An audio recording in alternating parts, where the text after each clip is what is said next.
Bem-vindos e bem-vindas a mais um episódio de Falques, uma talk do doutoramento em Média Artes, Faculdade de Artes e Letras da Universidade da Beira Interior. O meu nome é Filipe Tomé, doutorando e apresentador desta Falque. O nosso convidado neste episódio é Tiago Pimenta. Esta talk tem cerca de 1 hora e 20 minutos, onde discutimos psicologia nos videojogos. Enjoy! Bem-vindo, Tiago, e obrigado pela tua presença aqui no nosso podcast. Antes de mais, como é que estás? Estás tudo bem? Ao tempo que a gente já não nos falávamos, por isso, manda aquela lendária pergunta de como é que estás? Sim, é a lendária pergunta do como é que estás, como se nós nos tivéssemos estado a falar antes de começarmos esta gravação, não Parei uma meia hora. é? É aquela parte sempre constrangedora dos podcasts, em quando tu começas o podcast tens que fazer de conta que a tua interação inicial nunca aconteceu. Exatamente. Quando se há alguém aqui que faz podcast, isto é aquela parte usual, dar aquela intro como para ser a meia hora, tipo, não tivesse existido. So, yeah. Por falar em podcast, que isso é um bom ponto de partida. Porque, Tiago, eu encontrei-te a fazer uma live no Twitch também, com o Uhum, nome Psicologia dos Jogos. Aí sim. fiquei, obviamente, tipo, fascinado, porque envolve psicologia, envolve jogos, é dos áreas que eu gosto bastante. Por isso a minha primeira pergunta sequer vai tipo ser o que é que levou a fundar a psicologia dos jogos? Queres falar um bocadinho sobre essa Sim, sim, sim. experiência? Sim, é pelo facto de eu sou formado em psicologia, principalmente na área da psicologia educacional e escolar. Por isso sempre houve um carinho extra pela psicologia e nestes últimos anos comecei a juntar um bocado àquilo que é a minha paixão pelo mundo dos videojogos e comecei a explorar um bocado a área que é a área da ciberpsicologia, que é a ligação da tecnologia e a forma como a tecnologia influencia o nosso desenvolvimento cognitivo, emocional e social.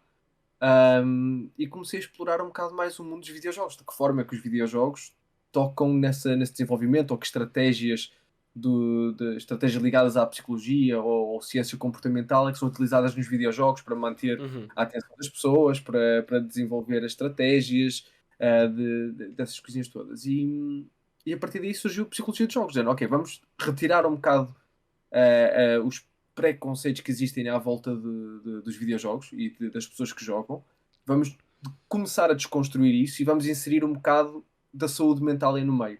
De que forma é que então os videojogos podem ser utilizados de forma benéfica para o desenvolvimento de competências?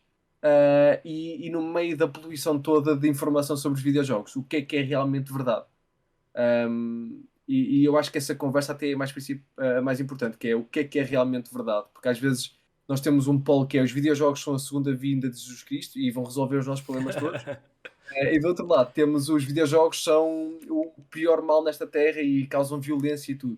E a verdade está algures a flutuar nesse espaço, nesse meio, entre esses dois polos.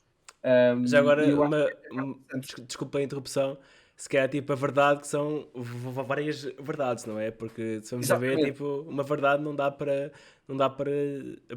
tudo, se vamos assim a ver, né? Porque óbvio que há vários episódios onde vários jogos podem ser tipo, podem ser o mal da fita, entre aspas, mas para outro lado não são assim tão maus da fita como várias pessoas Não. tendem a ser. E depende daquilo que as pessoas consideram como mal da fita. Mais uma vez, se Uhum. voltarmos à conversa de os videojogos causam violência. Não, não causam. Ponto. Acabou aí. Essa conversa já está debunked. Não existe evidência científica para uma causalidade entre jogar videojogos e comportamentos agressivos. Levanta a questão de se calhar precisamos trabalhar a nível da regulação emocional com pessoas que mostram comportamentos mais agressivos enquanto jogam os videojogos, sem dúvida nenhuma. Depois, claro, temos toda a área cinzenta que não vamos explorar aqui, que é a Sim, dependência dos videojogos que e isto vai videogame ser addiction, bastante.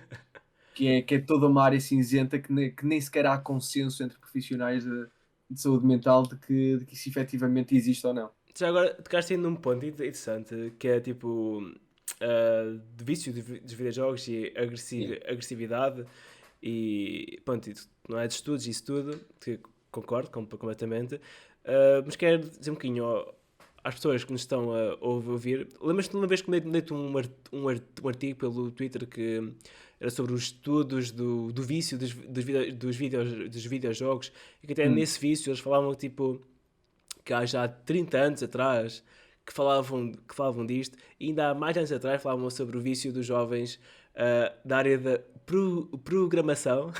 Yeah. Ou seja, as coisas já veio tipo bastante tempo atrás. Isto não é uma coisa agora surgiu tipo, sei lá, em 2000, 2010, 2020. Não, já veio muito, muito Não, atrás. não, eu acho que começa a ganhar um bocado mais tração. Eu acho que nós, em cada geração, precisamos de encontrar uma coisa que seja o foco da atenção e às vezes muito o foco de desculpabilização para alguns comportamentos. Uhum.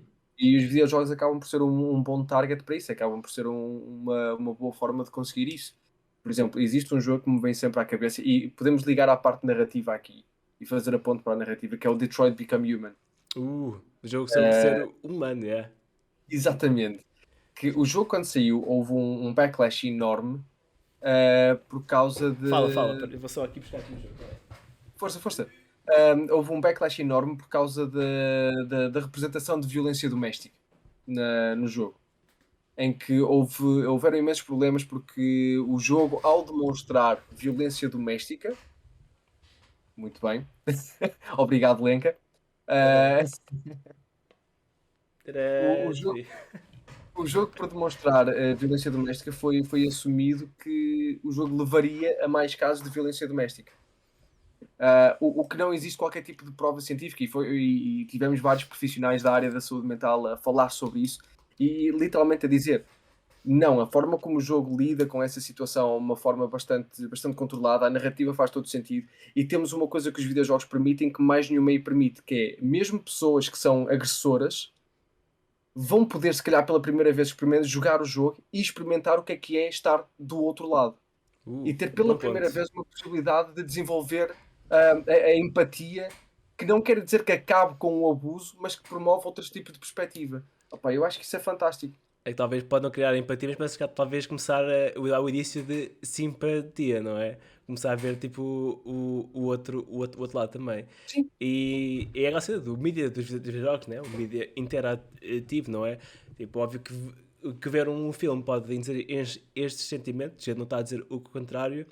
Sendo no jogo temos tipo a interação. E em vários jogos temos a opção de escolha, ou seja, tu podes escolher que caminho podes percorrer naquela história, consoante as opções que o jogo dá. sim. Mas acho que é bastante interessante esse aspecto. Não, e eu acho que uma das coisas que eu vejo como mais positivas no mundo dos videojogos é o facto de é dos poucos meios que te permite ter um papel ativo, em que tu não és apenas o consumidor passivo desse meio de entretenimento. Mesmo que não seja uma história completamente aberta, ou que não seja uma história em que tu fazes aquilo do choose your own destiny, Uhum. tu tens um papel ativo, porque quer tu sejas o Nathan Drake, quer tu sejas a Ellie, quer tu sejas o Master Chief, seja quem tu fores, naquele momento que estás a jogar, aquele és tu. És tu que estás a controlar as ações. Mesmo que as ações sejam planeadas, mesmo que os momentos sejam planeados na narrativa, és tu que estás basicamente a tomar as decisões e a sofrer as consequências. E eu acho que mais nenhum meio de entretenimento te propõe isso, ou te proporciona essa possibilidade. Opá, e essa é a parte que eu acho que é fantástica a nível dos videojogos, com narrativas bem feitas. Exato, é que tu podes ser aquela pessoa e ver o que é que ela faz, né? Pode Exatamente. dar um sentimento de identificação. Espera aí, que agora fiquei um bocadinho à Nora, vamos dizer que a voz está um bocadinho baixa. Eu posso aqui estar a falar um bocadinho mais perto do micro, eu não sei se ajuda. Peço desculpa, só tinha impressão agora, só visto agora. Por Posso isso, ser eu que estou um bocado alto. Peço desculpa. Uma pessoa também, entusiasma-se e fala alto aqui. também poderá ser, ou eu tenho bastante alto no Discord. Mas também isto depois na pós-produção eu posso tipo, editar os nossos volumes e Sim, sim. também não é por aí. Portanto, jogos, mídia digital, identificação e interatividade. Agora, faço aqui outra pergunta, virar aqui para outro tema. Pronto, a minha tese de mestrado foi muito à base tipo de relações e vinculação, mais à base de vinculação, ou seja, o que é que nos Sim. leva a criar ali uma vinculação com a personagem fictícia. Eu, por acaso, peguei no caso do Witcher 3, foi um jogo que me aconselharam. Eu nunca tinha jogado, mas foi uma experiência bastante interessante. Aquela do Bloody Baron e etc. Foi uma das histórias que me comoveu mais. Foi tipo, depois das primeiras histórias do Sim. jogo, eu tipo, damn, que é isto? Porquê é que eu estou a ter estes feels já? Porquê é que estou a jogar um jogo de fantasia e está aqui a ver violência doméstica aqui no meio? Não? Foi mal que eu não estava à espera, mas foi muito bem portrait por aí. E Sim. agora estou no estudo de doutoramento, vai ser mais base de relações. Isso vale mais um estudo à base de psicologia. Por isso, a minha próxima pergunta é: Tiago, achas que os videojogos podem melhorar tipo, as nossas tipo, relações entre pessoas, que é neste caso? Em que sentido? Quando falas de relações entre pessoas, estás a falar concretamente de quê? Pode ser tipo relações amigáveis ou relações amorosas, tipo, estabelecer relações mentalmente saudáveis, vá. É ligeiramente complicado abordar as coisas desse sentido, Uhum, num único sentido, de uma única forma, que é depende daquilo que estás à espera que os videojogos façam. uhum, Por exemplo, se estiveres a falar, será que os videojogos podem proporcionar um ambiente de socialização mais controlado, em que as pessoas podem desenvolver até amizades de uma forma em que retiras muitas das pressões sociais? Provavelmente, sim. Por exemplo, vamos pôr de parte a parte vamos pôr de parte a parte. Fantástico. Vamos pôr de lado Estás bem. a parte dos videojogos. Vamos falar apenas de comunicação online, ou comunicação digital, que é aquilo que os videojogos te proporcionam, por exemplo, na maior parte das vezes na sua componente multiplayer. Uma das coisas que a comunicação digital te permite, a comunicação online, é a interação com pessoas sem necessitar de fazer coisas como, por exemplo, a leitura de linguagem não verbal. Para pessoas que têm dificuldade com a leitura de linguagem não verbal, a comunicação sem esse fator torna-se mais facilitada. Ou seja, proporcionares a uma pessoa um ambiente em que ele faz maioritariamente ou ela faz maioritariamente a sua comunicação através de um meio que não precisa de estar atento a essas variáveis, é muito mais fácil, sem dúvida nenhuma. Agora, os videojogos podem ensinar uma pessoa a socializar de forma mais eficaz. Já torna-se um bocadinho mais complexo. Já se torna um bocadinho mais complexo, porque aí vai depender muito de um fator muito importante, que é esse o objetivo do jogo em questão? Porque se esse não é o objetivo do jogo em questão, então se calhar as mecânicas que estão a ser apresentadas não vão ser direcionadas para isso. Uhum. Então se calhar o resultado final que vamos ter não é o resultado que nós esperamos ter. Mas depois há outro fator, que era aquilo que estávamos a falar com o Detroit Become Human, como por exemplo, fatores como desenvolvimento de empatia ou de compreensão de diferentes perspectivas, podem ser, sem dúvida nenhuma, exploradas no mundo dos videojogos. Por isso, essa parte da socialização e comunicação, eu acho que tem uma vertente muito mais importante quando estamos a falar em jogos online, porque aí existe uma componente social muito mais forte que por vezes é necessária no jogo. Por exemplo, é impossível tu fazeres uma raid, seja em que jogo for, sem criares o teu grupo e sem comunicação. E aí tens de desenvolver um conjunto de características e de competências que são extremamente necessárias e que tu tens que começar a desenvolvê-las, porque estão ligadas ao teu gosto e ligadas ao teu objetivo. Isso responde à tua pergunta. Espero que sim. Se não responder, foi a minha resposta Mais na ou mesma. menos. É que eu esqueci-me de um fator totalmente relevante. É que eu sou Que todos é? jogos single player. Mas multiplayer. Mas pronto, foi bastante interessante. Agora eu perdi-me aqui um bocadinho, porque eu estou a ver que estou Sim. a perder aqui vários frames aqui na stream. E antes de começar, vou fazer aqui uma espécie de pausa. Ok. Isto, nós temos aqui pessoal que funciona O noite e apoio técnico foi dia, fantástico. apoio técnico O apoio técnico foi fantástico. espetacular. Agora já me tem piada, foi isto, agora não tem frame losses. Ok, Tiago, se calhar vamos voltar aqui à nossa Força, eh, força, volta a conversa. trazer para a nossa conversa. Pronto, eu disse que pronto, normalmente a gente, eu costumo e vou pesquisar mais em jogos tipo offline, porque eu foco bem do tipo no indivíduo, na pessoa. Quando é jogos online Sim, tens de ter em consideração tipo, múltiplos jogadores, como é que eles funcionam tipo, em comunidade, como uma alcateia de lobos, estás a ver? Com uma múltiplas pessoas. sim, Enquanto a minha pesquisa é mais tipo, baseada tipo, só o indivíduo e na pessoa. Por isso, quando eu perguntei aquilo da relação, é uma pergunta do género: será que uma pessoa conseguia compreender melhor relações se chegasse a um jogo? Mas isto vai muito à base que é tipo da questão tipo da ficção, que é a ficção na literatura, cinema, teatro, etc. E até nos jogos. Que eu gosto sempre desta definição que é tipo os jogos ou cinema, a arte, não é bem para dar uma resposta, mas sim para dar as várias questões, várias perguntas. O que é que tu achas? Concordas ou não?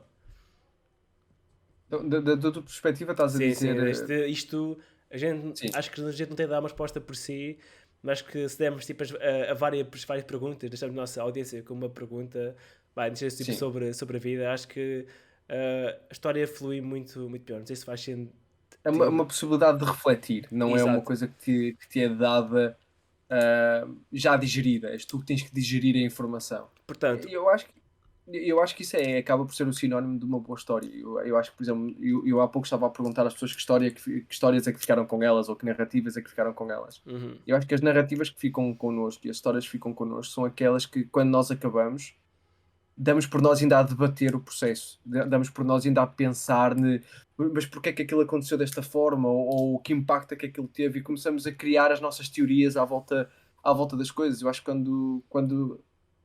quando é demasiado básico, não quer dizer que não seja divertido, mas eu acho que a longo prazo não tem o mesmo impacto. exato. Eu Depois, lembro-me sempre, se fosse. basicamente é sobre tipo, a gente consome aquele pedaço de filme-jogo, já está digerido, next, vamos para outro. Sim, Enquanto uma bela obra de arte, a gente tipo, digere, ficamos naquela. sim. Pá, damn, aquilo custou-me. Tipo, damn, que cena. Eu sei que nós vamos acabar inevitavelmente por falar de The Last of Us 2, mas é impossível não se falar, mas Perfeito. existe uma expressão do Neil Druckmann que ele falou em relação ao The Last of Us 2 que era: eu não me interessa se as pessoas gostam ou não do final do jogo, ou se gostam ou não do jogo, aquilo que eu quero é que ninguém fique indiferente ao jogo. E acho que isso Uh, conseguiu totalmente. Acho que ninguém, E eu ninguém acho vai ter que isso. eu acho que isso é uma forma excelente de às vezes abordar uma boa narrativa, que é, gostando ou não, teve impacto, porque se teve impacto, isso é extremamente importante. E às vezes nós até podemos dizer: eu gostei imenso deste jogo, foi super divertido. 2 dias depois já nunca mais nos passa pela cabeça aquele jogo. Estava alguém no chat a dizer o Mass Effect. O Mass Effect é excelente na construção narrativa, principalmente o Mass Effect 2 é excelente na construção narrativa. Eu nunca Pela, joguei por pela... acaso. Nunca jogaste? Esta stream acaba aqui. Nós vamos fazer. Tchau pessoal, até a próxima vez.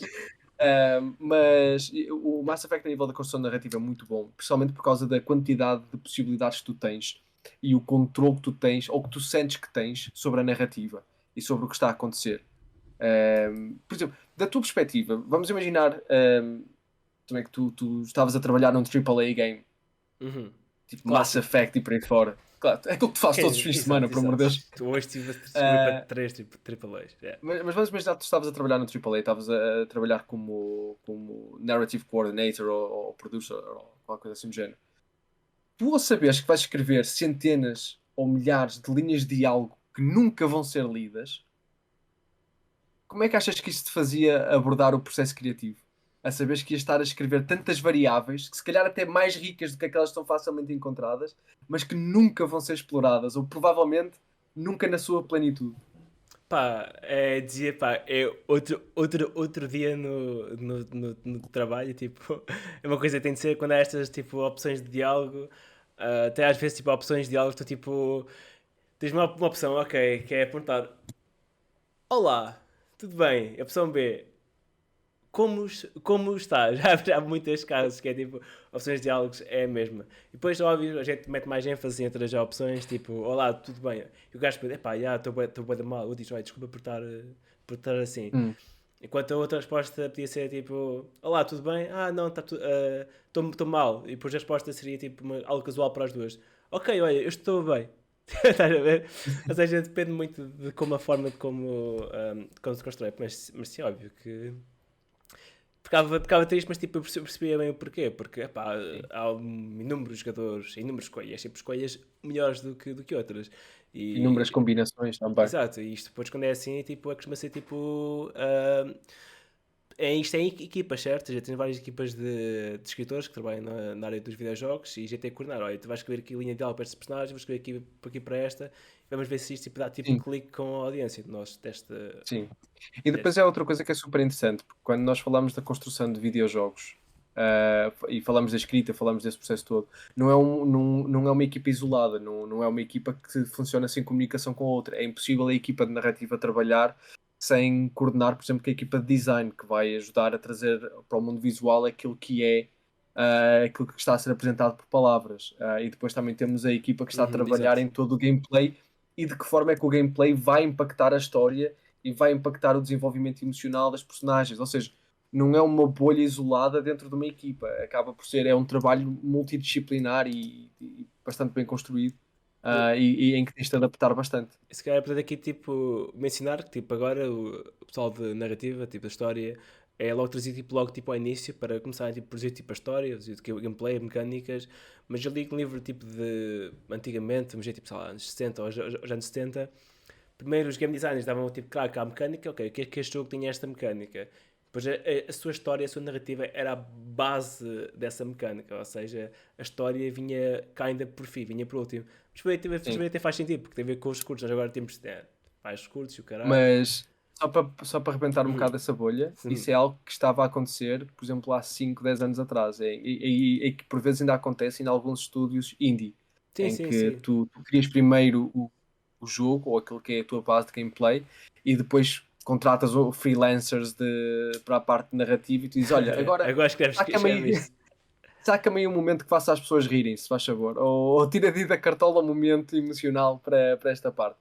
E a pessoa escreve. Mas eu acho que quando isso acontece, notas uma maior desconexão entre a narrativa e a jogabilidade. A dissonância entre narrativa e Sim, ideologia.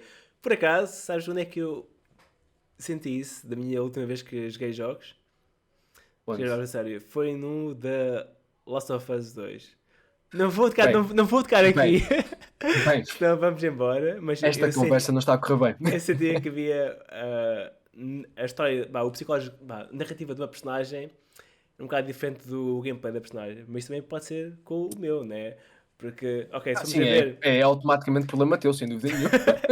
por exemplo, a tua Ellie pode ser bem calminha, enquanto a minha Ellie, oh, olha, está ali um gajo, oh, pu, estás a ver? Ou seja, também é por aí. Mas pronto, a gente não vai entrar nisto agora, porque temos aqui conversa para aqui para 3 horas, com Sim. muitos E insultos nós já aqui no sabemos que, meio. que o The Last of Us é uma coisa fantástica em conversa entre nós, pelo simples facto de nós sabemos que temos visões bastante opostas em alguns momentos de The Last of Us na construção narrativa e na abordagem. Eu quero dizer na abordagem psicológica e narrativa das personagens, porque eu acho que as duas acabam por se Sim, interligar na construção das mesmas. E a nossa perspectiva, às vezes, por exemplo, do teu lado parte daquilo que faz sentido narrativo e depois do meu lado passa para o que é que faz sentido psicológico ou emocionalmente ou mas a mim desenvolvimentalmente. também não é bem. Quer dizer, é e não é, ok, eu percebo, porque é narrativo, mas para mim, tipo, há algo que toca. Depois eu li isto, tipo, quando estava a ler tipo, livros sobre tipo, a área da literatura e de personagens, que é aquele Sim, tipo egoísmo que nós todos temos, o universal ego, uma coisa assim, o egoísmo sim, universal, que nas histórias universais, pronto, vários autores tipo, citam, pronto, onde nós tipo, cá ainda somos todos egoístas por dentro e depois a pessoa que escrevia o livro que eram personagens tipo egoístas onde todos podiam relacionar em certos aspectos sim. psicológicos. Por exemplo, eu aí, no jogo de Last of Us 2, não é fácil, mas pronto, eu aí foi mais tipo, eu senti que o egoísmo daquela personagem é o egoísmo que eu também iria sentir. Óbvio que ela estava se calhar mais elevado, mas eu, eu ia lá. Mas sabes o que é, Tomé? Isso diz mais sobre ti do, Sim, é verdade, do que aquilo que tu achas. eu não estou a dizer o contrário, mas sim, Não, só estou a dizer que brincar, percebo, estou a brincar. o outro lado. É. Mas se me permitires fazer-te uma pergunta, passaria para ti a Ok. mesma pergunta que fiz há pouco, que fiz há pouco ao chat. Bora. E estando mais tu envolvido na parte da construção narrativa e por aí fora, que é qual é que é para ti aquele jogo? Até podemos dividir em dois. Ponto um, Ok. qual é que é para ti o jogo a nível de narrativa que está mais bem escrito e mais bem conseguido? Hum. E em segundo, qual é aquilo que tu mais gostas? Porque pode haver uma diferença, pode haver Sim, aquilo que é sim. mais bem conseguido, mas não ser aquilo que tu mais gostas. Assim, eu vou escrever o jogo mais narrativo forma um jogo mais humano para mim. Se calhar o primeiro que vem à cabeça é aquela cena do The Last of Us 1. Deixa o trabalho para uma cadeira de doutoramento neste momento. Este projeto Sim. é para um, este trabalho é para outro. Tenho duas cadeiras, talvez, duas interligadas. Mas acho que o The Last of Us 1 é uma excelente história que foca muito na humanidade, no mundo Sim. pós-apocalíptico. Por isso, para mim, isso foi um jogo que me satisfez, tipo, mesmo, tipo, de forma tipo, de narrativa que é mesmo boa. Que mesmo do género, tipo, uau, o jogo para mim foi o jogo mais humano, por assim dizer. Quanto ao outro jogo que eu assim mais tipo gostei, também vou dizer tipo, também cai ainda mais narrativo, porque foi o jogo que me fez tipo, seguir a área da narrativa. Porque quando eu cheguei ao final do jogo, fiquei tipo, man, damn, eu quero fazer uma coisa destas. Fiquei tipo, uau! Foi o Bioshock Infinite, sem dúvida, Boa, um dos boa, melhores jogos. sem Quando dúvida cheguei nenhuma. aquele fim, só tipo ir ao. Acabou o jogo e fiquei tipo, espera, tu fez. Ah, Aquele ah, final fez-me doer ah. o cérebro. Eu fui tipo ao YouTube, Bioshock Infinite Explained, e eu, ei, o quê? Mano, estás a ver? Por Yeah. isso eu acho isso bastante interessante. Cheguei-te a responder à pergunta? Não, respondeste à pergunta. E respondeste até a uma pergunta que não estava a ser colocada, mas que eu acho que é muito importante. Que estavas a dizer para ti uma coisa que é importante na construção narrativa é a parte da humanidade, é a forma como são representadas as pessoas na sua construção e desenvolvimento. E para mim essa é a parte-chave na construção de uma narrativa. É de que forma é que aquelas personagens são apresentadas, o que é que as torna humanas, ou o que é que as torna seres com emoções e desenvolvimento, e de que forma é que essas emoções são representadas e de que forma é que essas emoções são consistentes. E eu acho isso que é extremamente importante e não é assim tão fácil de se desenvolver, não é assim tão fácil de se conseguir. Um, um dos jogos que eu mais gostei o ano passado, e acho que a narrativa dos jogos é capaz de ser superior a muitos outros jogos que tentaram abordar temas similares, foi o Psychonauts 2. Eu acho que o Psychonauts 2 é capaz de ser dos jogos que melhor desenvolve a temática da saúde mental. E principalmente através da sua combinação de gameplay com narrativa. Uhum. Porque os dois complementam-se. E tu percebes de que forma é que o gameplay faz com que a narrativa faça ainda mais sentido. Não existe uma desconexão Boa. entre aquilo que tu estás a jogar e a história que estás a ver. Até porque o gameplay vai alterando e tu vais desenvolvendo skills que estão ligadas à temática daquele mundo ou daquele nível. Epá, eu acho que é fantástico. Um, Estou aqui a ver uma pergunta muito força, força. interessante, que é o que mais vos motiva, mais nos motiva na criação do videojogo. Eu acho, tipo, para mim, acho que é, tipo, um efeito semelhante, tipo, se calhar vais botar, tipo, a um cineasta, que é, tipo, é criar uma experiência, basicamente. Uma experiência que te alimente emocionalmente. Não sei se estava a dizer, tipo, Sim, sem sentido. sim. Basicamente é aquela, tipo, história onde vocês vão, tipo, jogar ou ver. E queria aquele sentimento que o Tiago aqui disse, que foi o que vocês ficam quando fica, tipo, epá, damn, que bela história. Um dos feedbacks que eu tive isto também foi do Last of Us 2, mas não fui eu. Foi que me disseram e este também foste tu, Tiago, mas foi outra pessoa. Foi a Beatriz, não me engano, que é tipo, eu joguei o The Last of Us 2 uma vez e nunca mais vou jogar. Aquilo satisfez-me Verdade? tão bem que, Verdade? que nunca mais vou jogar aquilo. Pronto, eu para mim, acho que uma experiência assim era tipo, era excelente. Que é, quis mostrar tipo, tão rica com estas personagens e ficas tão. Bem, só me tipo magoado ou chocado que pá, sente isso. Viste aquelas personagens fictícias como fazer humanos e viste mesmo aquele de início ao fim Sim. um character development. Por isso acho que Sim. acho que Isso, estes isso, feelings. isso eu concordo a 100%. Percebe? Eu acho que o The Last of Us 2 é dos jogos mais bem conseguidos da geração anterior.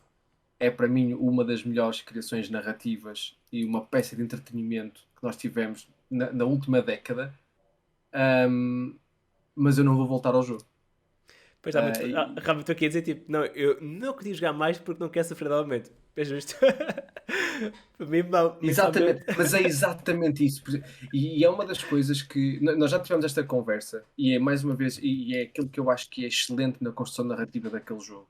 e para mim naquilo que é o pináculo da utilização da psicologia nos videojogos e do impacto psicológico daqueles jogos, que é, tu chegas a um ponto do The Last of Us 2 em que tu dizes a ti mesmo, eu estou farto de jogar isto. Eu quero que a história acabe. A história nunca mais acaba. É mais um passo, mas é mais um passo que me leva a mais 2 horas de jogo.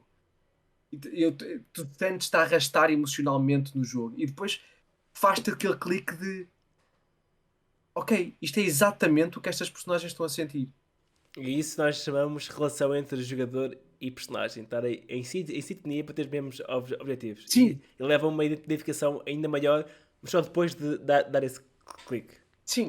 Mas é daquelas coisas que eu acho que nunca vi nenhum jogo em que o sentimento de desespero do jogador fosse tão bem explorado para criar essa conexão com a personagem. Porque eu, por exemplo, eu já joguei imensos jogos e já explorei diversas narrativas e por aí fora. Eu nunca me senti tão frustrado a jogar um jogo e nunca me senti tão conectado com a frustração de uma personagem a jogar um jogo quanto aquela. E já tivemos vários jogos em que tu percebes porque é que aquela personagem está irritada, tu percebes porque é que aquela personagem está com medo, mas eu nunca me senti tanto na posição de uma personagem quanto eu estava tão desejoso que aquilo acabasse, quanto a própria Ellie e a própria Abby estavam desejosas que aquilo acabasse.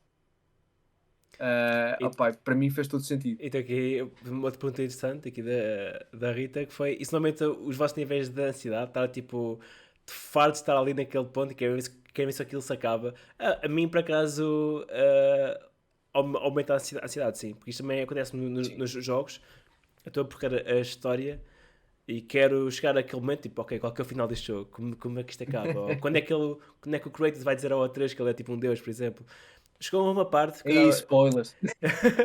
Verdade, verdade. Estava no God of War, por exemplo, momentos antes do Kratos revelar essa informação, eu estava tão, tipo, queria tão saber como é que ele iria acontecer. Fui literalmente ao YouTube, eu tinha o jogo, mas fui ao YouTube ver Kratos reveals, isso agora, ok, via cutscene e eu, ok, estou melhor. Passado que 10 minutos avanço no jogo e é essa a mesma cutscene. Tipo, é pá, por mais 10 minutos tinha ali tipo, a minha experiência, mas. Yeah. Mas há uma coisa super interessante que é, por exemplo, e eu vou-te comparar dois jogos da mesma. Estão debaixo do mesmo guarda-chuva, da mesma umbrella, que é o The Last of Us 2 e o Days Gone. São dois jogos centrados na narrativa, uh, dois jogos que têm uma história e que agora o Days Gone tem estado bastante em voga por causa de imensos problemas que houveram em relação a comentários de diretores e assim. Mas, por exemplo, enquanto que o The Last of Us tem aquele sentimento de isto nunca mais acaba e é para aumentar o teu nível de desespero, ansiedade e desconforto para criar a ligação com a personagem que está a sentir o mesmo desespero, ansiedade e desconforto. O Days Gone, por exemplo, eu já estou a jogar há imensas horas e estou naquele ponto de isto nunca mais acaba e estou-me a sentir aborrecido. Ou seja, o prolongar do jogo não é intencional nem para ser utilizado como uma ferramenta narrativa e uma ferramenta de exploração das emoções, é simplesmente um problema de pacing Sim, sim. na escrita. E eu acho que às vezes é muito difícil criares esse equilíbrio, esse balanço entre um bom pace e a exploração das emoções e isso tudo que estávamos a falar há pouco. Por exemplo, eu defino. A gente vai ser para o The Last of Us, uma coisa impressionante. Mas o The Last of Us 2 eu defino de várias diferentes maneiras. Por exemplo, o jogo, pelos teus primeiros olhos, eu acho que o seu flow, o seu pacing é um bocadinho duvidoso. Enquanto na segunda playthrough eu já acho tipo, uma cena mais, tipo, mais balanceada porque já sei quais são os momentos mais altos da história e aí consigo tipo, mais apreciar tipo, o fluir da história. Enquanto na minha primeira playthrough estou a procurar daquelas respostas, minhas perguntas, que são muitas, na minha segunda playthrough eu consegui reparar em mim mesmo que apreciei mais o jogo. Porque, como já sabia a resposta àquilo como iria acontecer, aqueles eventos, Uhum. eu dei por mim a apreciar melhor a história da minha segunda playthrough. Mas na primeira foi uma experiência totalmente diferente.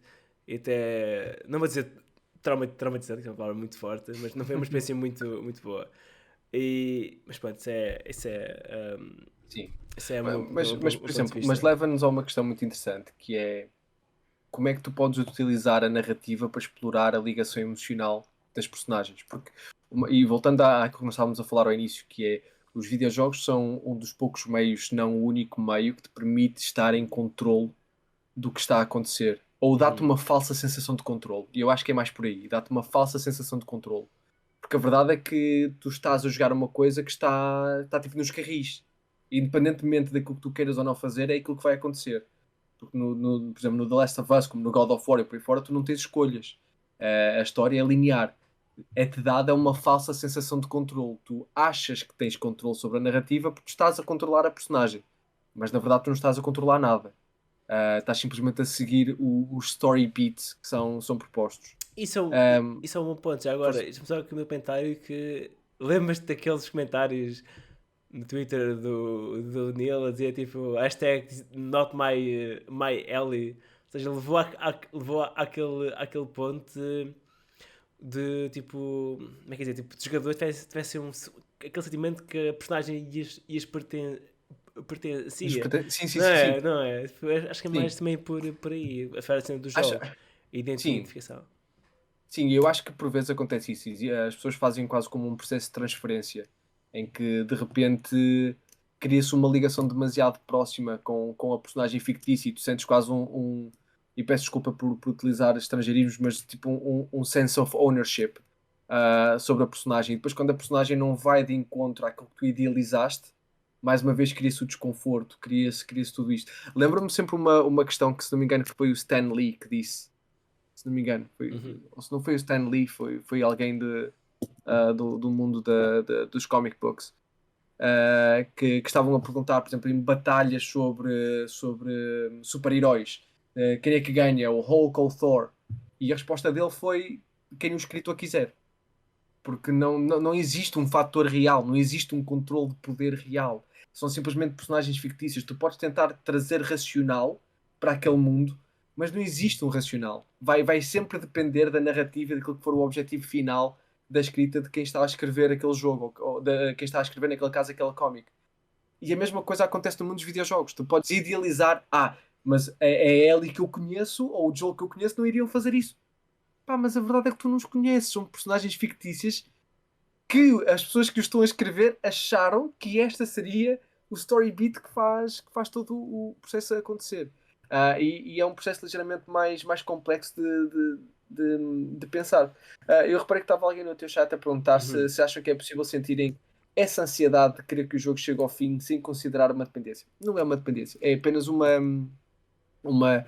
Nós temos uma necessidade, como seres humanos, de sentir em controle e nós não gostamos nada do desconhecido.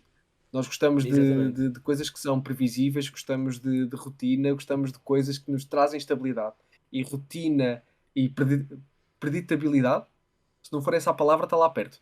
ah, Ajuda-nos a reduzir a ansiedade. São coisas que fazem com que nós conseguimos controlar e reduzir a nossa ansiedade. Quando nós temos uma coisa perante nós da qual nós não sabemos qual é que é o outcome, o que é que vai acontecer a seguir, nem quanto tempo é que vai demorar, nem nada disso, cria-nos um certo desconforto, porque de repente nós não nos sentimos em controle daquilo que está a acontecer. E já agora. Ahm, Força. Mas desculpa, estás a concluir, não é? Não, não, Fala. não, não, mas é exatamente isso. Acaba por não ser uma dependência, é só uma reação humana de que nós sentimos desconfortáveis. E há pessoas que conseguem lidar melhor com isso, e depois outras que têm um bocado mais dificuldade e são como o Tomé e vão ver spoilers à internet para não se sentirem desconfortáveis. Exato, é tipo, mais ou menos, tipo, se fores tipo, vamos a ver, esta pergunta não é só tipo na área dos videojogos, tipo, vocês tipo, nunca vão tipo ao cinema, estão lá e vocês querem mesmo saber o que é que vai acontecer a seguir, ou seja, qual é a próxima história, qual é o próximo story beat que vai acontecer, ou quando vocês vão ler um livro e vão tipo saber, ok, como é que a personagem conhece esta, quando é que a personagem faz aquele sentido. Por isso, se fores a ver, Sim, este é também mais universal, que não é só na área dos videojogos e pode ser para as outras artes, que é aquela nossa necessidade de conhecer ou de prever o futuro de certos eventos fictícios. Ou seja, isto já vem há bastante tempo. E não é só no, sim. no jogo. Óbvio, do jogo tem aquela cena da interatividade, mais controle e podemos, pronto, temos fazer como eu, tipo, ir ao YouTube ver tipo spoilers, mas se vais a ver, é uma coisa que nós já, todos nós podemos, tipo, podemos ter. Eu quando estou mesmo focado numa série, às vezes até me escapo e vou tipo, ver tipo, ao wiki da personagem se ela está viva ou está morta, porque eu não vou conseguir aguentar. Mas aí é uma coisa muito interessante porque depois depende da capacidade de cada um de conseguir lidar com o fator desconhecimento. Como é que tu lidas com o facto de que tu não controlas as variáveis todas? Como é que tu lidas com o facto de Exato. que tu não tens o poder ou o controle daquela situação? E isso, por exemplo, pode ser uma coisa que um videojogo pode explorar muito, retirando-te esse poder e esse controle, em que de repente tu não tens qualquer tipo de superpoder ou não tens a narrativa a desenvolver-se no sentido que tu gostavas que ela se desenvolvesse. E voltando mais uma vez àquele jogo que nós raramente falamos, que é o The Last of Us 2,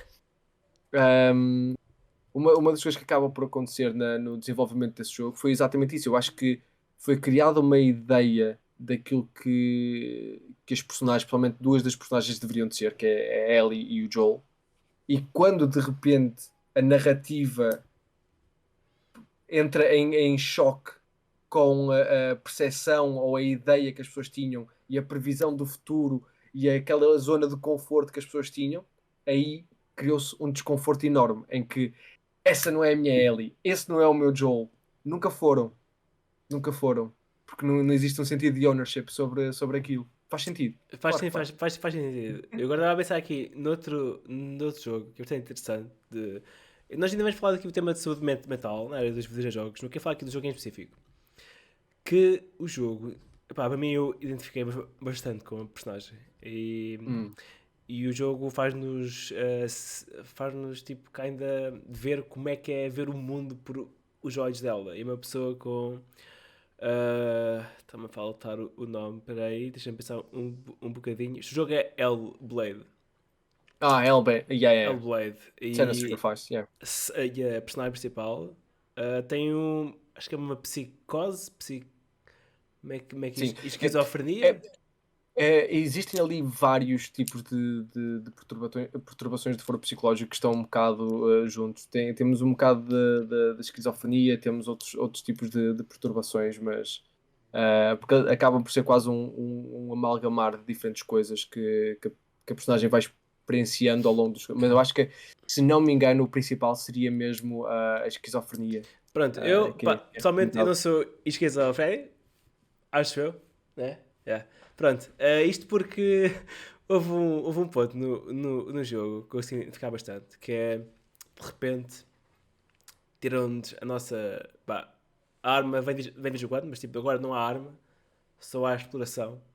O Sim, jogo fica todo escuro, todo preto. Mas já ouvir tipo sons sim, estranhos de monstros. Pá, e eu, mas isto de forma pessoal, eu fiquei gaga a partir de surge do meu irmão, ou seja, tipo, estes sons que eu não sei onde é que eles vêm, assombram-me. Até já estava sobre isto, sim. já estava a criar algum efeito. E quando o jogo meteu naquela posição, pô, de repente ter ali um miúdo de 5 anos ali naquele jogo. Eu até cheguei a um ponto, eu estava tipo em stream, eu pensei para mim, ok, caga, eu acho que vou tipo para a stream, sou eu e o Streamlab chatbots, vamos parar a stream, ninguém vai saber que eu vou parar aqui o jogo. Mas depois também precisa de outra vertente, epá, já que estou a streamar, pá, vou aqui arriscar aqui neste ponto. E o que é Sim. que acontece? Continuo a jogar e ouço uma voz dizer tipo que é ok termos medo, é ok estar nesta posição. E para a gente tipo, ouvir a voz dessa pessoa criou-me algum conforto dentro de mim. Ou seja, Sim. estava-me a validar os meus medos que às vezes, Aquilo que tu tipo, estavas a sentir. às vezes que eu ignoro. Ou seja, eu aí, ok, acho que vou arriscar. Comecei a arriscar. A primeira parte me arrepiou um bocadinho. Uma parte que me assustou bastante. E a personagem também se assusta. E eu, ia com caralho, fiquei tipo, os dois ali uma sintonia gigante. E eu, ai meu Deus, estou bem a ver. Pegar isto, na boa, leva o teu tempo. eu estou aqui para te ajudar. Eu lembro-me, tipo, da personagem principal, tipo, a pedir, tipo, desculpa por aquela posição, que ele não Yeah. escolheu ser assim. E eu, tipo, ali, lá no canto, atuei também, tipo, mesmo, e pá, damn. Pá, eu já disse bem da vez, tipo, pá, há pessoas, vamos com mais pessoal, né? Há pessoas, tipo, pá, dizem que sou gago a fingir, que não sou. Se eu esqueço a opção de ser gago ou de não ser, óbvio que eu escolhia não ser. Isso, às vezes, esta Sim. invalidez, que há uma frustração gigante. E ali uma personagem fictícia a dizer que, para isto aceitar que isto é tipo, que é, que é a parte de mim e aceitar essa parte, para criar-me um conforto gigante. E, porque às vezes tinha pedido desculpa por ser assim. E pá, para ser sincero, não é uma E- coisa e- que seja fácil Sim, de lidar. E eu já tinha isto desde infância, como podem ver, isto ainda me custa um pouco falar sobre isto. Mas pronto, fui avançando na história, cheguei tipo ao fim, pá, e senti-me mesmo, pá, com, com, com, com completo, não? Tipo, eu e a cena conseguimos superar tipo, uma coisa que nos assombrava, coisas que me metia bastante medo. E eu acho que tivesse tipo noutra mídia, noutra arte, eu não conseguia identificar tanto como consegui não. identificar num videojogo. Por isso é que tu existes dos jogos. É.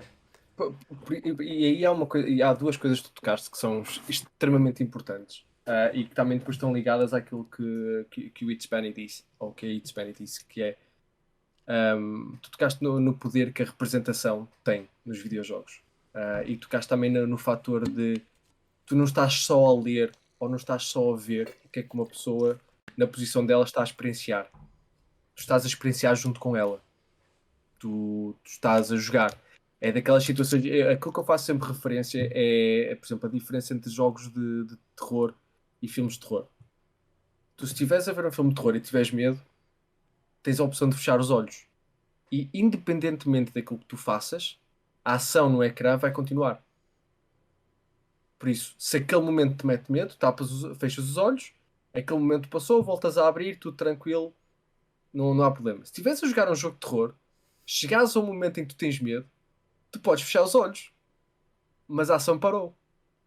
Tu estás naquele momento ainda. Não houve um progresso. Ou seja, tu quer queiras, quer não, vais ser obrigado a ter que enfrentar aquela situação. Yeah. E de repente existe um processo emocional muito mais complexo. Porque de repente deixa de ser uma coisa em que aí eu fecho os olhos e passou. Não, de repente tu és obrigado a ter que confrontar aquela situação. Tu és obrigado a ter que confrontar a tua emoção. Isso pode levar àquele pico de ansiedade de eu não sei o que é que está a sair, eu não sei o que é que está no fim daquele corredor, eu não sei o que é que está naquela porta. E queres-te pôr nessa situação. Queres entrar ali. É que se quiseres ultrapassar isso, vais ter que o fazer. Vais ter que te pôr aí.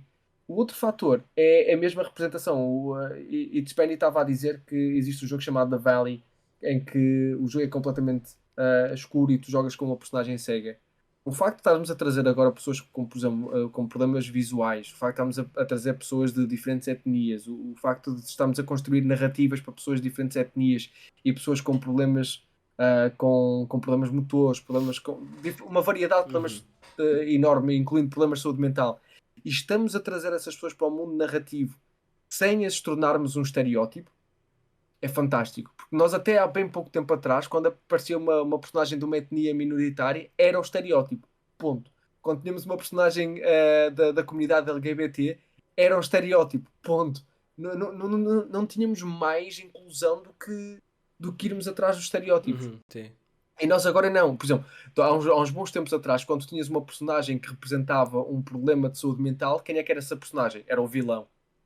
Porque era a pessoa que era desequilibrada. Então era a pessoa que fazia essas coisinhas todas. Tu nunca vias o herói ou a heroína a ter que passar por situações de superação ou desenvolvimento. Era impensável há uns anos atrás nós termos uma Tsenua, uma personagem com problemas de saúde mental a ter que superar cada um desses problemas de saúde mental e haver esse progresso que mesmo não sendo a parte da saúde mental, a ti permitiu-te uma identificação. Tu viste naquele momento de ok, ela tem que pedir desculpa por aquilo que é. Ela sente-se naquela posição vulnerável de achar que algo que ela não controla é responsabilidade dela. Pá, isso eu acho que é brilhante. Eu acho que não existe mais nenhum meio que te permite isso. E depois desenvolve-se todo um carinho, toda uma atenção diferente pela personagem. E isso tudo é possível através da narrativa e através da escrita.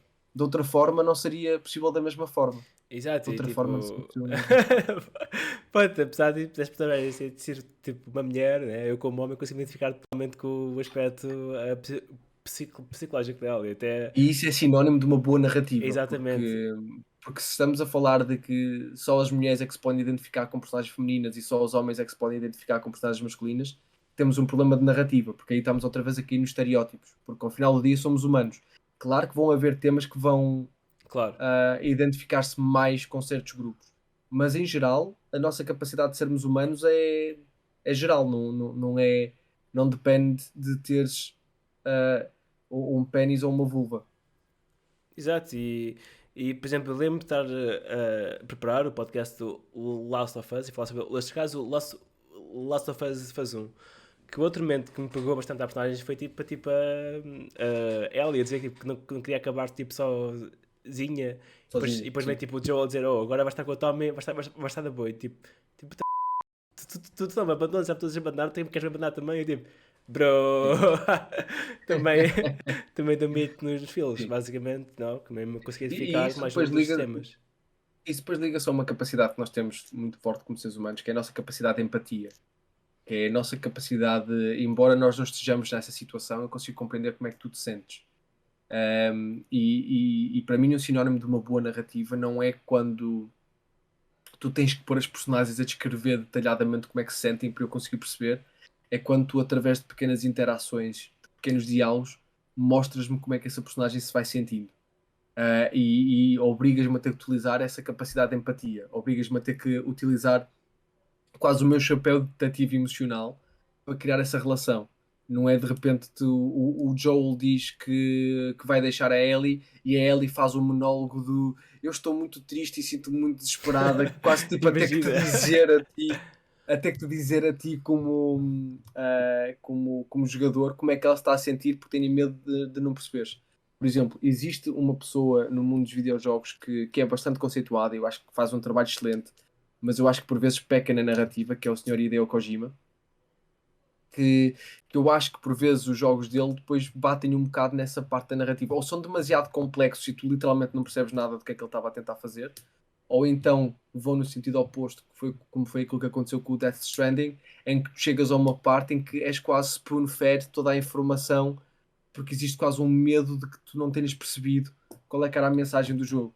E eu acho que aí, mais uma vez, falamos daquele problema de se a narrativa não te permite explorar e perceber e entender aquilo que está a ser construído de forma orgânica, todo o resto vai parecer forçado.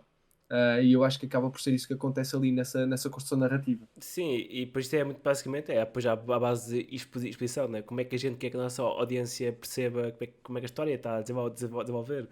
Depois já a tentar escrever diálogo, eu já tive este podcast com o shout-out ao Bruno Carnido de Leiria, que ele a dizer que escrever diálogo das coisas tipo, mais difíceis que alguém na área tipo, de cinema ou de escrita pode tipo, ter. Porque nós não estamos a ver tipo, falas tipo, olá, tudo bem, estão a conversar, ok, siga, tudo bem. Nós temos de ter conversas que avancem o plot, sejam de forma como fossem natural. Isto parece uma coisa muito simples, mas não é, Não é? acreditem, não é. Não é? Uma coisa super complicada. Eu para vezes, para escrever, sei lá, 4 linhas de diálogo, tenho que ter tipo uma folha de apontamentos sobre as personagens, ou seja, qual é a personalidade desta personagem, o que é que ela quer, o que é que ela quer transmitir, qual é o objetivo, o que é que passa ao jogador. Isto tipo em quatro linhas, estás a ver? Sim. É pá, é uma coisa totalmente tipo gigante que, pá, por acaso gosto muito de estar isto e quero que no futuro também, tipo, que os meus alunos saibam também esta cena de escrever um bom diálogo e ver quando é que há bom diálogo, também acho que é importante. Sim, porque é uma coisa que é extremamente. Nós achamos que a nossa capacidade de comunicação é basicamente inata. Nós arranjamos sempre formas de desenvolver comunicação e de comunicar com os outros, seja através da linguagem verbal ou não. Ahm, o problema é que não é assim tão fácil tu criares diálogo de forma não orgânica para que este pareça orgânico. Não é das coisas mais. É a mesma coisa, por exemplo, quando tu dizes a alguém cria uma introdução para um podcast ou cria uma introdução para um vídeo. Ok, escreveste a introdução, ótimo. Agora lê essa introdução de forma orgânica. parece sempre robótico, que é, olá, o meu nome é... não sai de forma natural, e nós começamos a reparar nessas pequenas coisas, e eu acho que é uma coisa que é necessária, é essa capacidade de desenvolver a comunicação dentro dos videojogos. Por exemplo, voltando a pegar no Days Gone, eh, o Days Gone, o desenvolvimento das personagens é um bocado hit or miss para mim, por causa da escrita. E existe uma parte em que duas das personagens estão-se a casar, e estão na igreja, e eles querem transmitir um bocado aquele feel de... estas personagens são quase lone wolves, eles estão à margem da sociedade. Por isso, o casamento, a igreja está completamente vazia, o padre pertence à comunidade de motoqueiros deles e não sei o quê. Mas até agora nunca te foi apresentada a personagem feminina como uma personagem que está 100% dentro daquela comunidade. É quase do género, tu tens a personagem masculina como motoqueiro dentro da comunidade, mas a personagem feminina não, e pouco desenvolves a personalidade dela. E eles estão a fazer os votos, e há uma fala dela que me pareceu tão forçada e que me fez sentir tão. Não gostei. Que foi. E ele faz os votos, ele fala da parte emocional e tudo, e ela diz qualquer coisa como. Oh, just one more thing. I just hope you ride me as much as you ride your bike. E eu fiquei a olhar para aquilo e eu. Se parece Onde é algo que que um isto miúdo fosse dizer. I don't know, yeah. onde é que isto se encaixou aqui neste diálogo? É que pareceu uma frase tão descabida no meio de tudo que estava a acontecer. E tu notas, ok, isto foi uma tentativa de ser edgy. Foi uma tentativa de ir um bocado mais para além. Foi uma tentativa de tentar criar uma conexão com a personagem, como esta personagem também é um bocado outside. Mas não, acaba por criar um sentimento um bocado mais desconfortável. Acaba por criar ali uma dissonância entre o que queres criar e o que fazes ao final do dia, aquilo que consegues realmente alcançar. E para mim, a partir de agora, é um exemplo de como não fazer uma fala ou como encaixar uma fala num ambiente em que não tem nada a ver com aquilo que a personagem está a apresentar. Isso é totalmente verdade. É aqueles deles que a gente lê e pensa, pá, como é que há pessoas que estão a receber dinheiro para escrever coisas, para variedades destas? Realmente percebo. Já agora, Porque força, força. aqui um tema interessante, temos aqui por falar, a coisa que aqui tocou que estes dias de pós-apocalípticos e retardos tempos de Covid, lembro aqui uma questão que perguntava também ao ano atrás, por acaso nunca desenvolvi muito isso. Tiago, nós agora estamos a viver numa situação de pandemia, há cerca de 2 anos já. Achas que agora com o Covid vamos haver mais tipo histórias sobre tipo pandemia, tipo isolamento, quarentenas? Porque, por exemplo, eu lembro quando a pandemia começou, eu lembro de olhar muito para o da Last of Us. É tipo, yeah, man, estes gajos para ver o que iria acontecer. Supermercados vazios. E já agora uma outra situação. Lembras-me das notícias, os primeiros meses, que era tipo. Pá, acho que não eram tipo ursos, mas era tipo. Há animais que voltavam tipo, à cidade, não voltavam há tempo. Exatamente, E eu aos vi seus isso. habitats. E eu vi isso no The Last of Us também, tipo. Epá, damn, estás a ver? Disse, o que é que tens a dizer? O que é que tu achas que o Covid poderá vir a trazer benéfico para os jogos? Ou novos temas para os jogos? Assim, eu tendo em conta que é uma situação tão recente e potencialmente tão traumática, acho que poderia ser encarado por algumas pessoas com um bocado de mau gosto explorarem isso, pelo menos para já. E de que forma é que isso poderia ser explorado?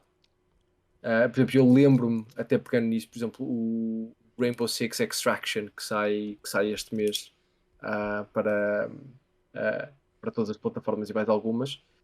Estava anunciado para sair, se não me engano, em 2020 e acabou por ser adiado e o nome mudado, porque o nome original era Rainbow Six Quarantine. Mas Damn, como nós tivemos que ok. entrar todos em quarentena, o jogo mudou oficialmente de nome e passou a ser Rainbow Six Extraction. Por isso, aí já se viu um bocado do impacto do Covid e um bocado do cuidado com que as pessoas vão abordar essas temáticas. Eu acho que nós vamos ter sempre temáticas de isolamento, nós vamos ter sempre temáticas de vírus e por aí fora. Por exemplo, tu falaste do The Last of Us, mas temos The Last of Us, temos Days Gone, temos Walking Dead. Walking Dead, Division. Aliás, o Division acaba por ser até um retrato mais próximo daquilo que é ou aquilo que seria esperado da pandemia, que é basicamente a sociedade é afetada por um vírus e imensas pessoas morrem e é tipo o resto da humanidade que fica para trás. E da forma como nós vivemos nesse resto da humanidade e como é que as pessoas começam a agrupar e a criar cliques dentro dentro da humanidade para encontrarem um propósito. Por isso nós já tínhamos um pouco dessas temáticas a serem abordadas. Eu acho que vamos continuar a abordar toda essa. Aliás, nós temos um jogo chamado Pandemic, que basicamente é através como é que podes infectar a maior parte de pessoas com uma pandemia e Claramente. tentar eliminar a população. Já agora, eu lembro também estar noutro podcast que quando o convite começou foi a época dos podcasts, foi excelente. Isso é convidado, ainda foi melhor.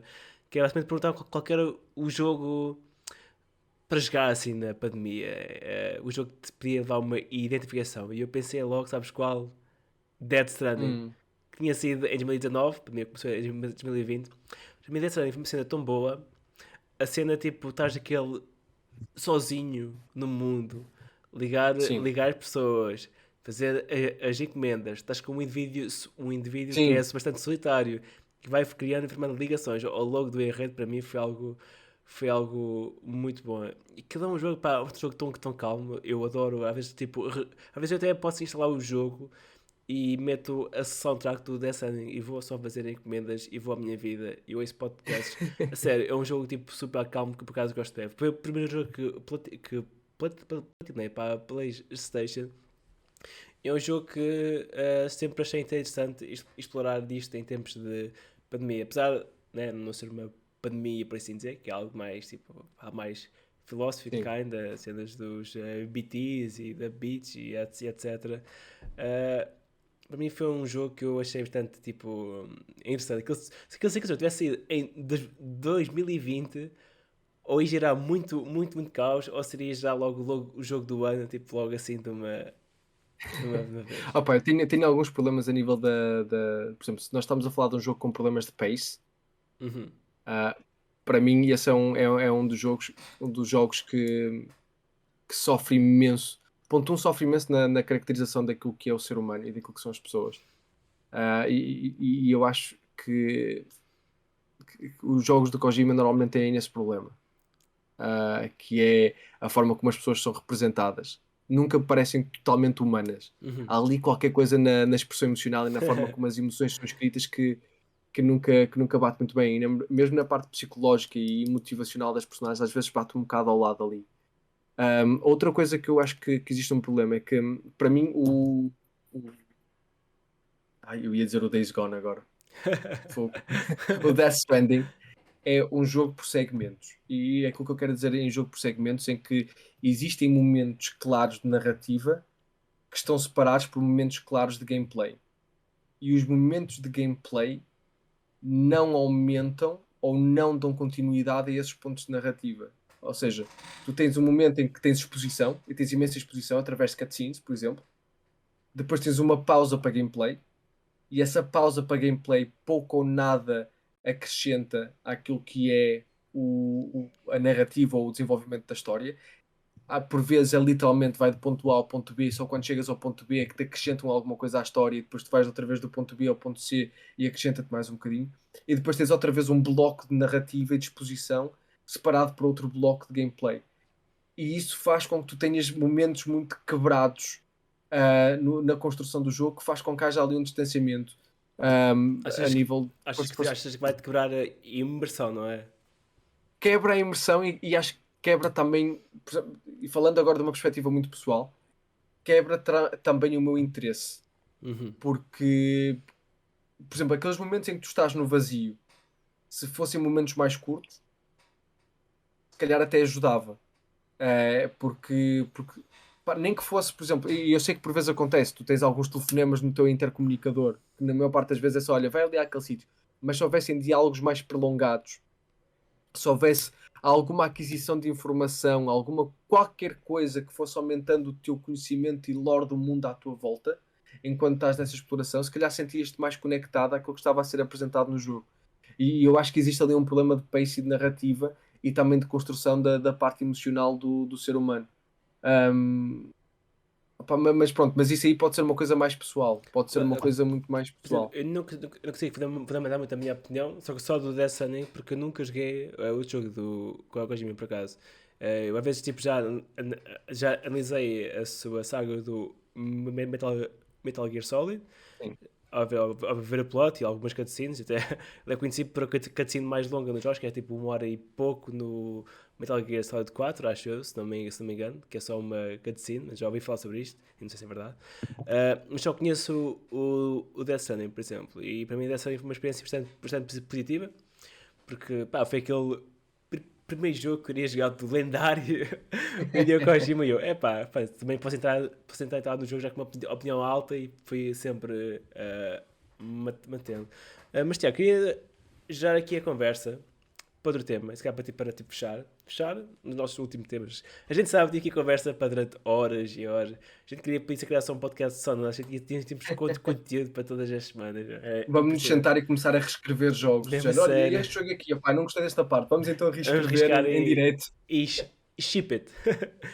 A minha questão agora se calhar vai ser abordar a saúde mental, que eu acho que é interessante a gente falar sobre isso. Podes-me corrigir se estiver errado, mas achas tipo que a saúde mental tem vindo a ganhar se calhar uma maior importância agora nestes últimos 2 anos devido à pandemia. O que é que tens-me a dizer sobre isso? A gente ainda não está bem a ir aos jogos, mas vamos Sim, aqui sim, por sim. partes, mas o que é que tens-me a dizer sobre isso? Eu acho que estes últimos 2 anos a pandemia fez com que muitas pessoas fossem confrontadas com a sua saúde mental. Porque houveram pessoas que pela primeira vez foram colocadas numa situação de ansiedade e desconforto extremamente elevado, ou porque viram-se numa situação em que a estabilidade que achavam certa deixou de ser, e de repente és confrontado com uma nova onda de emoções e sentimentos que se calhar nunca soubeste como lidar porque nunca os sentiste daquela forma. Mas também houve o outro lado em que muitas pessoas pela primeira vez tiveram bastante tempo com elas próprias. E isso fez com que muitos dos problemas de saúde mental também fossem realçados, e fossem até ampliados. Porque de repente tu dás contigo, por exemplo, vamos imaginar uma pessoa que está constantemente a tentar manter-se ocupada para evitar alguns tipos de pensamentos ligados à ansiedade ou assim. A pessoa está sempre on the go. Ah, Fala. ah, e de repente, quando acontece esta fase do isolamento em que tu vês-te fechado em casa, não consegues estar sempre on the go, porque tens uma limitação física do que consegues fazer. E de repente tu reparas que estás a ter pensamentos e conversas contigo próprio que anteriormente estavas a Não evitar. tinhas. E existe outra e começas a sentir ansiedade, começas a sentir um humor por vezes mais depressivo e começas a não saber lidar com isso, porque até agora a tua forma de lidar com aquilo era evitar. Era simplesmente, ok, eu vou reprimir aqui e agora vou fazer isto, vou fazer aquilo, vou fazer tudo o que posso. Agora não posso fazer nada disto e tudo aquilo que eu reprimi está a vir para cima. E eu acho que estes 2 anos de pandemia levaram a que muitas pessoas fossem confrontadas com aquilo que se calhar já eram os problemas de saúde mental de outros tempos e que foram deixando marca até aquele momento. Porque os problemas de saúde mental são exatamente, acabam por fazer exatamente isso. Não é. Por exemplo, quando as pessoas vêm ao consultório, quando eu estou a lidar com pais e assim, que me dizem, meu filho tem imensa ansiedade, ou a minha filha tem imensa ansiedade, o que é que vamos fazer para resolver isso? Ou para tirar-lhe a ansiedade? Pá, a ansiedade tu vais ter sempre. Tu não consegues viver sem ansiedade. A ansiedade é um sentimento que é necessário. Agora, a pergunta devia de ser: ok, como é que podemos desenvolver estratégias ou formas do meu filho conseguir lidar com a ansiedade? Ou conseguir minimizar essa ansiedade quando a ansiedade aparece? Como é que o meu filho consegue lidar com a ansiedade de forma a continuar a ser funcional quando está ansioso? E aí leva-nos para outras conversas que acabam por ser muito mais complexas do que aquilo que nós por vezes achamos que são. Exato, eu acho isso bastante interessante esse ponto. Por acaso eu digo sempre tipo, aos meus colegas, por acaso eu sou conhecido de uma forma bastante interessante com os meus colegas, que digo tipo, vocês vão ver um psicólogo, um profissional de saúde. Depois digo assim a algumas pessoas: sabias que eu já mandei vários amigos meus para psicólogos? Tipo, bro, então, mas o que é que tu fizeste? Eu, não, nós vamos psicólogos para pedir tipo Sim. ajuda. Por isso foi num bom sentido, porque Eu também tenho aqui a psicóloga, até está aqui no chat a falar connosco, a ajudar bastante. Que eu costumo, tipo, costumo ir lá de vez em quando para falar, para ver se estou bem, ou quando estou mesmo mal, mando mensagem, podes marcar uma sessão, estou-me a sentir um bocadinho ansioso e se calhar não estou a conseguir controlar muito bem. Eu às vezes digo isto aos meus Sim, colegas, tipo, epá, estou a ver quando tens tipo aquelas dores tipo, na perna, tu não vais tipo ao médico ver. Pá, eu vou ao psicólogo ver quando tenho aqui alguma coisa mal, né? Eu tenho este recurso e, sim. pá, e é o bocado da norma, nor- normalizar também Eu, a forma como os exatamente, psicólogos são vistos, não é? Porque se calhar, sim. acho que ainda hoje, na coisa disto, digo, olha, estou a ver um psicólogo, então, mas estás doido, ok? Eu, the fuck? Eu também o Não, que é que tu achas sobre mas é um isto? pouco por aí, é um pouco por aí. Eu acho que durante muito tempo nós tratamos a saúde mental como um problema de segunda categoria. A saúde física era o essencial, porque quando algo te afeta a saúde física, tu deixas de ser produtivo, por exemplo. E as pessoas estão muito ligadas à tua forma de, por exemplo, consegues sair de casa, consegues sorrir, consegues ir trabalhar. Por isso a saúde mental não é assim tão impeditiva. Mas a verdade é que muitas pessoas têm um esforço enorme para de manhã saírem da cama, para Uhum. conseguirem arranjarem-se para ir para o trabalho, para irem para o trabalho. É todo um esforço gigantesco para conseguirem fazer essas coisas. Mas como não tens nada físico que te impede de o fazer, não é visto como um problema. E é muito para aquilo que estás a dizer, que é, dói-te a barriga, tu vais ao hospital ou vais ao médico e tratas disso. Mas tu estás deprimido, choras todos os dias, estás mal. Pá, simplesmente no dia a seguir levanta-te e vai para o trabalho. E continua a lidar com isso. Ou então ouvimos a mítica: opá, não sejas assim, pelo amor de Deus. Tens tudo para ser feliz, porque é que estás triste? Eu gosto muito da Ah, invalidação da outra Exatamente, pessoa. e é muito isso que nós vemos por aí. Ou, por exemplo, uma das coisas que vemos imenso com a ansiedade, que é: oh, mas estás ansioso porquê? Isso já se resolve, ou percebes? É muito a questão de invalidar. Faz-me lembrar, há uns tempos, há muitos anos atrás, se não me engano, foram os Gato Fedorento que fizeram ah, uma pequena rúbrica que era o tipo típico português, que era: tu partiste um braço, pelo menos não foram os dois. Partiste os dois, pelo menos ainda tens as tuas pernas. Partiste as pernas, pelo menos ainda estás vivo. E havia sempre qualquer coisa. E acaba por acontecer muito isso na parte da saúde mental, nunca é vista com a importância que tem.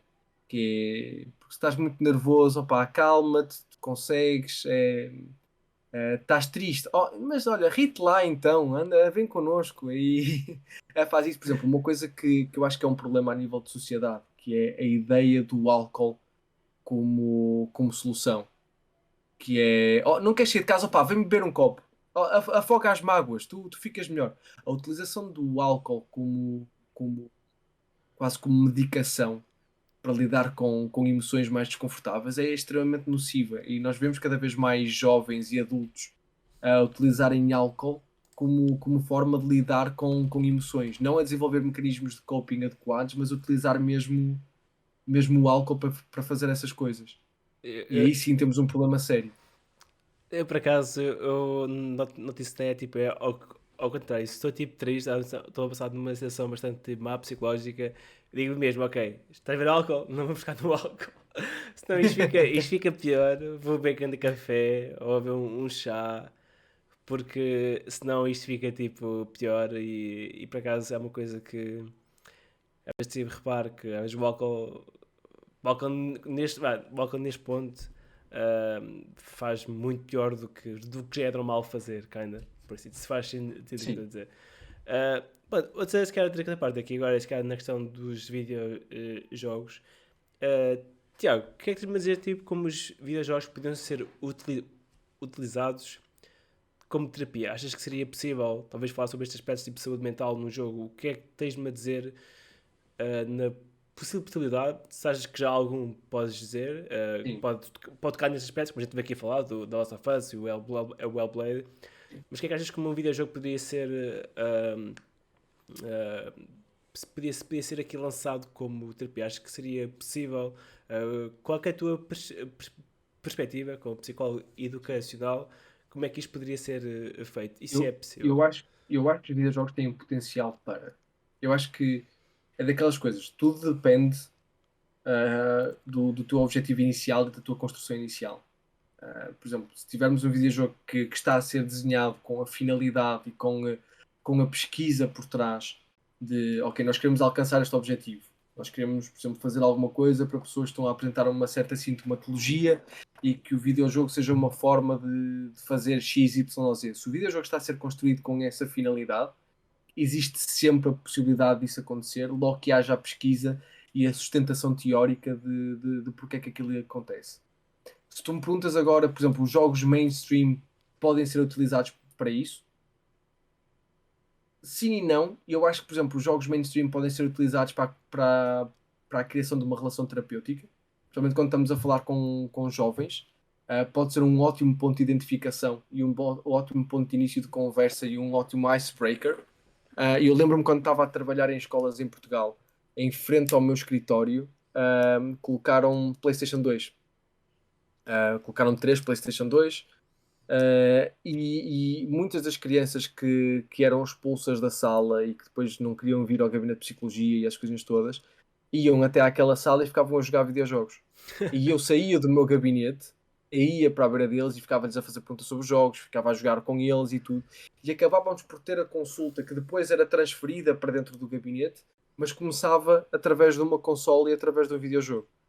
E eu acho que aí sim existe imenso potencial. E existe uma necessidade de validação do mundo dos videojogos como um hobby que é semelhante a tantos outros. E aí sim. Mas a utilização de jogos, principalmente dos AAAs ou de jogos mais conhecidos, como forma terapêutica, mais complicado, mas mais possível também outra vez a nível da representação e do início da conversa sobre a saúde mental, como já tínhamos falado antes. Exato, e a gente falou kinda como o mídia esquece fumar podia ser usado para terapia, porque eu lembro do nosso podcast de Mente Aberta, já agora lanço aqui o canal ao ar, nosso tópico sobre a ansiedade, lembro de citar um artigo onde usavam o cinema como terapia para reduzir a ansiedade, onde tinham os participantes a verem uma personagem a passar tipo, um certo pico de ansiedade ou um certo cena psicológica que se identificam na sua vida. Depois era pedido às pessoas para tipo replicarem o que aquela personagem no o filme fez. Aí estava bem no teatro. E em certos pontos tipo, aquilo resultou. Okay? Não foi aquela resposta de género. Ok, agora este filme vai ser visto Sim, para reduzir a ansiedade, vai fazer do mundo, a ansiedade está curada, sim. alright. Mas foi um bom caso de estudo e acho que é bastante interessante. E aí há uma coisa muito interessante. Uhum, Por exemplo, tu estavas a dizer que as pessoas viram algo acontecer e depois foram replicar aquilo que aconteceu. E aí o que temos é um processo de criação de script. Estás a criar um script social para quando uma certa situação acontece, tu saberes o que é que tens que exatamente. fazer e de forma que tens de agir. O que é que isso te traz? Traz aquilo que nós falámos ao início. Traz-te uma certa sensação de controle e traz-te predictibilidade, em que tu de repente, perante uma certa situação, sabes quais é que são os steps que tu tens que tomar para criar aquele resultado final que tu tens. E aí acaba por acontecer, sim. Tu podes trazer isso para o mundo dos videojogos. Por exemplo, tu, uma personagem que tem ansiedade e tu tens que seguir X passos para, por exemplo, como respiração e essas coisinhas todas, para no final a personagem estar ligeiramente mais controlada, mais em contacto com as emoções. E tu aí podes criar diferentes momentos em que a personagem vai experienciando isso e vai fazendo isso. E crias ali um certo padrão de repetição de estratégias. Mas aí está, eu acho que aí o videojogo tem que ser criado de uma forma a que isso está na mente está como um objetivo de videojogo desde a sua construção. Eu acho que quando a gente fala aqui, tipo, estes termos de psicologia no mundo dos jogos e nas artes, o que estive a ver agora é que isto vai sempre parar a um sentimento de identificação. Pode ser entre o jogador ou da audiência.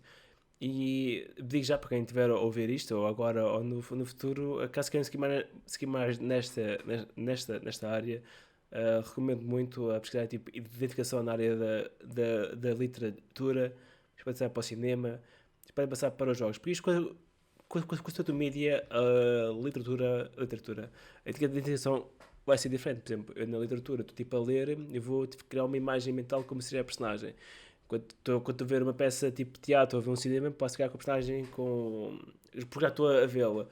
quando estou no jogo, eu posso me identificar com as ações que eu faço e que o personagem faz, mas também com o aspecto visual que ele poderá ter. Ou seja, a gente fala aqui em termos de identificação, quero só realçar aqui a importância que a educação poderá ter para não só tipo nos jogos, mas tipo em todo lado, caso queiram criar esta relação entre personagem jogador, personagem e audiência. E pronto, é basicamente isto que eu queria dizer.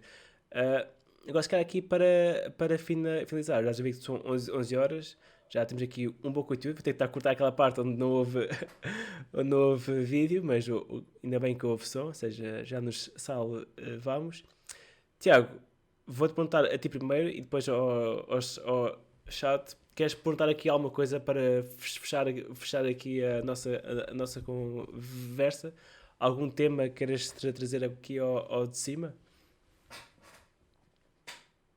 Eu acho que a minha conversa inicial, aquela pergunta inicial, foi uma que eu achava bastante interessante, que era percebermos então o que é que seria para eles a motivação na narrativa, se existe alguma coisa que para eles é a referência. Eu sei que nós já falámos anteriormente Uhum. do Mass Effect, que uma das pessoas realçou, mas acaba por ser aí, o que é que acaba por ser essa motivação extra, o que é que os puxa num jogo em que a narrativa é o foco. Exato. Nesse tipo de identificação, eu acho bastante interessante para pessoas que estiverem a ouvir isto, pesquisarem sobre os temas universais. Já é debatido há bastante tempo, mas basicamente há tipo, teoristas que falam tipo, certos temas universais que qualquer tipo de pessoa poderá tipo, identificar se os personagens tiverem aqueles traits, tiverem aqueles desafios. Ou seja, temas universais é que qualquer pessoa, dependendo da etnia, raça, pode-se identificar consoante a história. Mas isso é interessante, mas depois temos sempre a ter em conta quem é que cria estes padrões universais. Será que será que são mesmo universais? Será que não são? Acho que a nossa cultura está sempre em evolução, está sempre a mudar, ou seja, coisas de há 100 anos, tipo, a nossa cultura, ou de 50, já não são as mesmas de agora. Há certos temas universais para pessoas universais, mas para outros já não são tão universais. Eu acho sempre interessante tipo, a gente explorar um bocadinho tudo para perceber melhor assim, o grande mundo onde a gente vive, né? A gente não vive só neste pequeno quadradinho. É uma esfera gigante, desculpa ao pessoal da Flat Earth, mas este globo gigante que é o nosso planeta que tem diferentes culturas. Pronto, então se calhar aqui vou dar aqui encerrado a nossa conversa, a nossa FALC. Tiago, muito obrigado por teres Obrigado, eu. aceito e por teres vindo. Espero que tenhas estado. Eu gostei bastante da nossa conversa. Acho bastante É sempre educativa. fantástico. Pronto, para finalizar, agradecer também ao chat. Obrigado por estarem aí. Obrigado por fazerem perguntas. Espero que tenham gostado. Isto depois ainda vai ser editado e publicado e posto no YouTube, porque eu vou ter que cortar aquela parte, né? Houve aquela parte muito técnica estar a cortar o vídeo e etc. Mas pronto, muito obrigado por terem passado por aqui e muito obrigado, a sério.